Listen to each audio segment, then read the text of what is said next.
Hello guys, welcome back to on my YouTube channel पर नए channel को subscribe कर सकते हैं। इस वीडियो में बात करने वाले हैं उत्तर प्रदेश पैरामेडिकल्स के बारे में। उत्तर प्रदेश पैरामेडिकल्स के जितने भी कोर्स हैं, चाहे वो बैचलर कोर्स हो, बैचलर कोर्स में कोई भी कोर्स हो, चाहे BMLT हो, BRIT हो, बी ऑप्टो हो, BSLP हो, कोई भी कोर्स हो, सारे course Atal Bihari Vajpayee medical university से ऐड हो गए हैं। अब कोई यूनिवर्सिटी या कोई कॉलेज अपना अलग एंट्रेंस या कुछ नहीं करवा रहा है। तो आपको अटल बिहारी वाजपेयी मेडिकल यूनिवर्सिटी का एप्लीकेशन फॉर्म प्रोसीड करना होगा। जो एप्लीकेशन फॉर्म की डेट है, वो लास्ट डेट है, वो है 10 जून, और एप्लीकेशन फॉर्म कल से प्रोसीड होना स्टार्ट हो गया है। कौन कौन से कॉलेज ऐड हैं? Government college Atal Bihari Vajpayee medical university में, उन कॉलेजों की बात कर लेते हैं। यूपी में ऐड है Uttar Pradesh university of medical science, जिसके अंदर जो कोर्स है वो कोर्स है BPT है, BMLT है, BRIT है, बी ऑप्टो है। इसके बाद जो कॉलेज ऐड होमी भाभा है। आप अगर आपके पास प्रॉस्पेक्टस होगा, ब्राउजर होगा, जो 2023 का है, अटल बिहारी वाजपेयी ने जो जारी किया था वो होमी भाभा को जारी किया था। होमी भाभा जो कि एक ट्रस्ट पे कॉलेज है, वो कॉलेज है बनारस में। वो कॉलेज प्राइवेट कॉलेज कितनी फीस लेती है, इसलिए कोई वो गवर्नमेंट कॉलेज नहीं, हालांकि उसमें उन्होंने गवर्नमेंट मेंशन किया हुआ, लेकिन हम आपको क्लियर कट बताना चाहते हैं, गवर्नमेंट कॉलेज होमी भाभा नहीं है। इसके बाद थर्ड नंबर पे जो कॉलेज आता है वो आता है SGPGI Sanjay Gandhi post graduate institute. ये कॉलेज गवर्नमेंट कॉलेज है, आपको ही पता होगा, Sanjay Gandhi post graduate institute जो कि SGPGI लखनऊ में है, गवर्नमेंट कॉलेज है। इसके अंदर सीट्स की संख्या काफ़ी कम है और लगभग 7 से 8 कोर्स हैं जो कि बैचलर कोर्स SGPGI में रन होते हैं।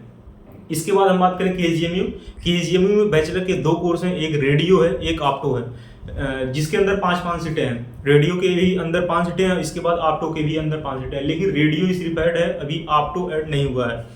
इसके बाद आता है महारानी लक्ष्मीबाई, जो कि प्रीवियस ईयर से यानी कहें 2023 से यहाँ पे बैचलर कोर्स रन हो रहे हैं। बैचलर कोर्स 3 कोर्स यहाँ पे रन हो रहे हैं, BMLT है, BRIT है, इसके बाद BPT है। 3 कोर्स रन हो रहे हैं और महारानी लक्ष्मीबाई में रन हो रहे हैं। जो कॉलेज की बात करें, यहाँ पे आप किस कॉलेज में एडमिशन ले, सबसे बेस्ट कॉलेज है, उस कॉलेज का नाम है Uttar Pradesh university of medical science Etawah. अगर आप यहाँ पे एडमिशन लेते हैं, सारे टीचर्स वगैरह सब कुछ अवेलेबल है, सारी चीज़ें अवेलेबल हैं और आपको आसानी होगी पढ़ने में और आपको प्रैक्टिस भी करने में हॉस्पिटल में आसानी होगी। तो सबसे बेस्ट जो कॉलेज है, अगर आप पैरामेडिकल्स के, बैचलर्स के या कोई भी कोर्स डिप्लोमा के करना चाहते हैं या नर्सिंग के कोर्स करना चाहते हैं, GNM करना चाहते हैं, NM करना चाहते हैं, यूपी में हमारे हिसाब से सबसे बेस्ट है और अब अच्छा है, वहाँ पे सारी चीज़ें और अवेलेबल भी हैं और अच्छी भी हैं। कट ऑफ की अगर हम बात करें तो कट ऑफ अभी तो हम नहीं बता सकते, किसी जूनियर से हम पूछ कर जो है कट ऑफ बताते हैं कि आपको कितना 2023 में गया था, कितने नंबर पे UPMS, कितने नंबर पे या जो है मिल गया था, क्योंकि उस टाइम तो पता था लेकिन इस टाइम भूल गया, तो आपको किसी वीडियो में, नेक्स्ट वीडियो में डिक्लेयर कर देंगे पैरामेडिकल्स का कट ऑफ कितना गया था पिछली साल बैचलर का, जो अटल बिहारी वाजपेयी करवाई थी, क्योंकि पिछली साल से ही अटल बिहारी वाजपेयी के थ्रू हो रहा, सारे कॉलेज ऐड हो गए हैं, आपको भी पता होना चाहिए। अटल बिहारी वाजपेयी एंट्रेंस एग्जाम की जो डेट 23 जून है, आपको ही पता होगा, टाइमिंग है 11 बजे से लेके 2:20 तक। इस बार 20 मिनट बढ़ाया गया है, टोटल 200 क्वेश्चन आने वाले हैं।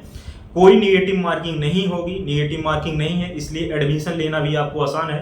टोटल जो गवर्नमेंट के अंदर सीट है वो 336 सीट है, 336 सीट्स जो है टोटल गवर्नमेंट के अंदर है। काफ़ी ज़्यादा सीट्स कह सकते हैं नहीं है, अगर आप इच्छा बात की जाए BSc नर्सिंग की, लेकिन ये ऐसे कोर्स हैं जिसके अंदर सीट्स भी ज़्यादा होना नहीं चाहिए और लिमिटेड जो BRIT है लिमिटेड जगह पे है, BPT है लिमिटेड जगह पे है। ये ऐसे 2 कोर्स हैं जो कि लिमिटेड कॉलेज में हैं, प्राइवेट कॉलेज की भी इनकी संख्या कम है और गवर्नमेंट कॉलेज में भी लिमिटेड इनकी सीट्स है।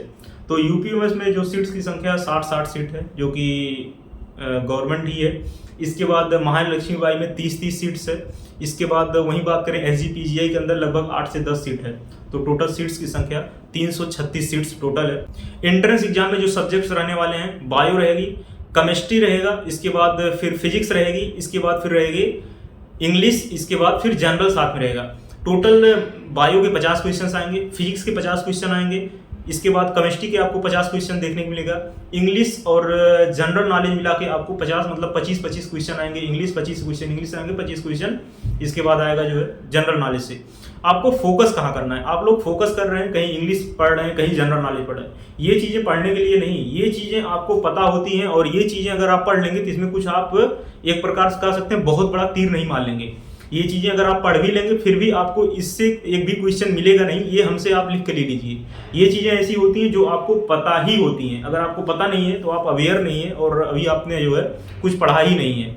तो ऐसे बात नहीं आपने कुछ नहीं पढ़ा है, लेकिन ये चीज़ें आपको पता ही पता होती हैं, इस पे आपको ना फोकस करना चाहिए। जो भी अगर आप बीएससी नर्सिंग की तैयारी कर रहे हैं या पैरामेडिकल्स की तैयारी कर रहे हैं, इस पे आपका फोकस नहीं होना चाहिए। जनरल नॉलेज पे किसी का फोकस नहीं होना चाहिए। इंग्लिश ऐसा सब्जेक्ट है, फोकस नहीं होना चाहिए। बस हाँ, थोड़ा सा एक पैटर्न देख लीजिए, ये पूछता है और ऐसे रीजनिंग पूछता है या कॉम्प्रीहेंशन पूछता है, या जो बीच में वर्ड दे देता फिल करने के लिए एक्टिव पैसे पूछता है, तो इस प्रकार पूछता है। बस ये आपको चीज़ें थोड़ा सा क्लियर होनी चाहिए कि नहीं इस पे आप क्वेश्चन लगाने लग गए, डेली आप इस पे क्वेश्चन सॉल्व करने लग गए, एकदम आप इस पे सीरियस हो गए। इंग्लिश जैसे सब्जेक्ट पे आपका फोकस जो होना चाहिए वो होना चाहिए फिजिक्स पे, केमिस्ट्री पे, बायो पे।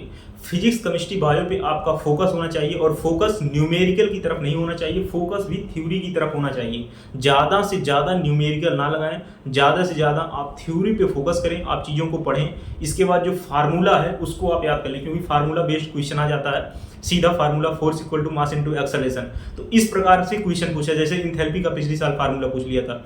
सिंपल क्वेश्चन आता है, पेपर जो है टफ नहीं होता, कोई निगेटिव मार्किंग नहीं है। 200 का अगर है तो लगभग अगर 150 आ रहे हैं तो आप लगभग सेफ हैं। हालांकि हम कट ऑफ जो है आपको बता देंगे नेक्स्ट वीडियो में, कट ऑफ एग्जैक्ट कितना गया था यूपीएमएस का, और जो अदर कॉलेज हैं तो उनका कट ऑफ कितना गया था, कितने नंबर पे कॉलेज मिल गया था। निगेटिव मार्किंग नहीं है, इसलिए काफ़ी अच्छा है सिलेक्शन लेना। हो सकता है नेक्स्ट ईयर से निगेटिव मार्किंग हो जाए, क्या हो जाए क्या नहीं हो जाए कोई भरोसा नहीं है, क्योंकि धीरे धीरे चीज़ें भी टफ होती चली जा रही हैं। तो टोटल 4 सेक्शन में पेपर डिवाइड होगा, section A, section B, section C और सेक्शन डी, जो कि हमने आपको बता दिया। फिजिक्स, केमिस्ट्री, बायो आएगी अलग अलग सेक्शन में। इसके बाद इंग्लिश और आपको जो देखने को मिलेगा वो जनरल नॉलेज एक ही सेक्शन में देखने को मिलेगा। तो अच्छी अपॉर्चुनिटी है 2024-25 के लिए एडमिशन के लिए। इसके बाद कोई application form entrance based UP में नहीं आने वाला है। एक बीएससी नर्सिंग का आता, दूसरा पैरामेडिकल्स का आता, जो कि दोनों अटल बिहारी वाजपेयी मेडिकल यूनिवर्सिटी से ऐड हो गए हैं। और अगर आप नीट की तैयारी कर रहे हैं, आपके लिए बहुत अच्छी अपॉर्चुनिटी है। प्रिपरेशन आप लोग वही करिए, कोई उसमें ज़्यादा चेंज ना करिए। आपके पास जो 1 महीने का समय मिलेगा नीट के बाद, उसमें आप थोड़ा सा इंग्लिश देख लीजिए। इसके बाद जो प्रिपरेशन आप कर रहे हैं, जितने अंसाल में लगा रहे हैं नीट के, प्रीवियस 10 ईयर के लगा रहे हैं, उसको आप फिर से सॉल्व कर लीजिए। एक बार थ्योरी फिर से पढ़ लीजिए, उतना इनफ है सिलेक्शन के लिए। चाहे वो कोई भी एग्जाम हो, बीएससी नर्सिंग हो, पैरामेडिकल्स हो या अदर स्टेट्स के कोई भी एग्जाम हो, इतना इनफ है फॉर सिलेक्शन के लिए। तो आशा करते हैं वीडियो आपको इन्फॉर्मेटिव लगी होगी। अगर आपको कोई डाउट्स है कमेंट बॉक्स में कमेंट कर सकते हैं, और फॉर्म जरूर भरिए। सिलेक्शन लेना ना लेना, एडमिशन लेना ना लेना वो अलग बात है, लेकिन सिलेक्शन होना और ठीक ठाक नंबर्स आने, ये काफ़ी बहुत बड़ी बात होती है। तो मिलते हैं नेक्स्ट वीडियो में नए अपडेट के साथ। जय हिंद।